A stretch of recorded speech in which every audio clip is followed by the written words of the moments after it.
L'info écho avec Capital. On commence par la personne du jour. Gabriel Attal prend la relève d'Elisabeth Borne. À 34 ans, l'actuel ministre de l'Éducation nationale devient le plus jeune Premier ministre sous la Ve République.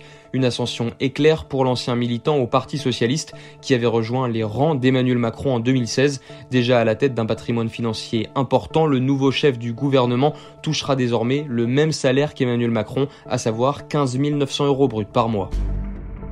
On enchaîne avec l'info pratique du jour. Plusieurs départements français sont actuellement placés en vigilance orange pour neige et verglas. La circulation des automobilistes et des transports en commun peut être parfois très perturbée.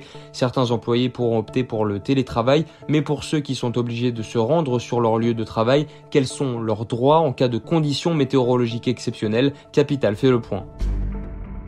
On poursuit avec le raté du jour. Les futurs retraités peuvent racheter des trimestres pour bénéficier plus tôt d'une retraite à taux plein, c'est-à-dire sans subir de décote sur leur pension s'ils n'ont pas cotisé suffisamment. Le coût d'un rachat de trimestre dépend de l'âge et des revenus. Or, le barème des prix n'a pas évolué depuis 2012, ce qui crée quelques incohérences. Dans certains cas, plus vos revenus sont importants, moins vous devrez débourser pour un rachat. Et pour terminer, le chiffre du jour, moins 22%, c'est le pourcentage des ventes de logements anciens en moins en France en 2023 par rapport à l'année précédente. L'ampleur de la chute du nombre de transactions varie sensiblement selon les territoires. La grande majorité des départements enregistre une chute des ventes supérieure à 7%, mais en grande banlieue parisienne et en Saône-et-Loire, c'est carrément la dégringolade avec des baisses de transactions jusqu'à 30%. C'était l'info écho avec Capital.